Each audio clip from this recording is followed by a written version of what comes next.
Alors que le Mexique entre dans la dernière ligne droite de sa saison sèche, qui s'étend de décembre à avril, les incendies de forêt sévissent dans tout le pays. Depuis le début de l'année, plus d'1 millier d'incendies de forêt ont été recensés dans 26 des 32 États du pays, incinérant plus de 37 000 hectares. Cette situation a provoqué des décès et la destruction de biens et de moyens de subsistance. Tout a disparu, nos machines de travail, nos lits, nos matelas, tout a été emporté. On peut même voir comment les animaux ont été brûlés.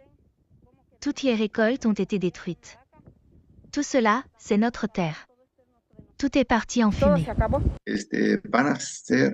Selon le biologiste Jorge Luis Zavala, bien que la saison sèche soit intense, l'homme ne contribue pas à améliorer la situation. Au Mexique, le gouvernement estime que 98% des incendies de forêt sont dus à l'activité humaine, que ce soit du fait de l'augmentation de la population, de la transformation des terres forestières en terres agricoles ou résidentielles, ou dû au brûlage agricole contrôlé qui échappe trop souvent à tout contrôle. La technique consistant à brûler les champs après la récolte pour rendre le sol plus fertile est courante au Mexique, mais peut avoir des conséquences désastreuses. Dans la banlieue de Mexico, les habitants d'une communauté ont pu le constater d'eux-mêmes.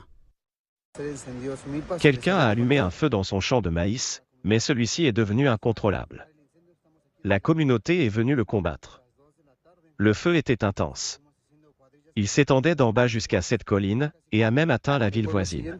Le président mexicain a imputé la responsabilité de nombreux incendies à des entreprises de construction peu scrupuleuses. Les intérêts immobiliers jouent également un rôle ici. Nous n'ignorons pas les pratiques de sociétés immobilières qui mettent le feu pour défricher des terrains afin d'y construire des maisons. À cela s'ajoutent les températures extrêmes, les vents violents et le manque d'argent pour lutter contre le nombre record d'incendies qui rendent la situation encore plus difficile à maîtriser.